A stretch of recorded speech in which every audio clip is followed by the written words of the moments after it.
the other thing I want to talk about is the conflict of interest, the potential conflict of interest between Rick Perry, who is now the pick for Donald Trump's Department of Energy, and the fact that Rick Perry is actually a member of the board of directors of Energy Transfer Partners. That's the company that's behind the Dakota Access Pipeline.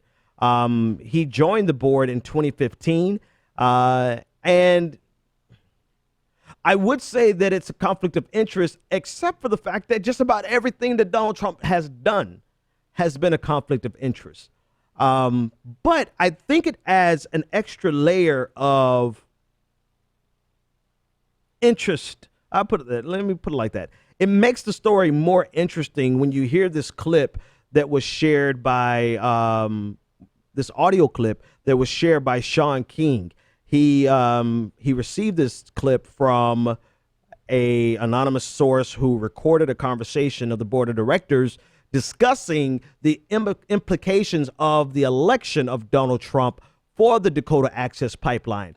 So for those of you who haven't been keeping up, the water protectors, the NODAPL protests, they scored a pretty decent victory when the Army Corps of Engineers said they did not give and grant the final permits that the pipeline needed. However, the board of directors for Energy Transfer Partners feel 100% confident that the incoming president won't be a problem, and that the incoming president, who has already said he's on the side of the pipeline, is going to do everything that's needed to get the pipeline completed. So I want to play this clip of the audio that was obtained by Sean King of the New York Daily News. And this is an image on your screen of his post regarding it. Listen in. I'm starting, you can see the paragraph at the bottom. I'm starting at 6 minutes and 30 seconds into the audio, and listen closely. Election night changed everything here. And, we now are going into a transition where we're going to have a new president of the United States, who gets it. He understands what we're doing here, and we fully expect that as soon as he gets inaugurated, his team is going to move to get the final approvals done, and we'll begin to put capital across Lake Hawaii. It's about a 64-day drill that we have left. Like I said, we drilled on both sides of the river up to the point where we... All right. So essentially, the Energy Transfer Partners, they're confident that Donald Trump is going to help them complete it. The fact that Rick Perry is on the board, that pretty much tells you that the administration is going to be in favor of it.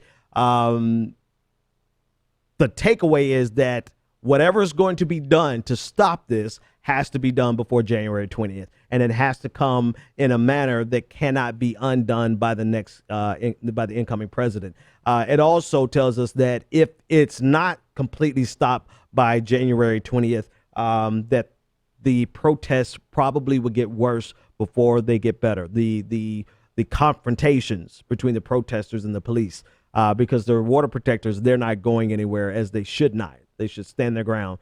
And with the Trump administration and with the private police and the actual police being in league with the pipeline company, it looks like it could just be a complete disaster when the shit hits the fan for this. So we'll keep an eye on that as it progresses and develops.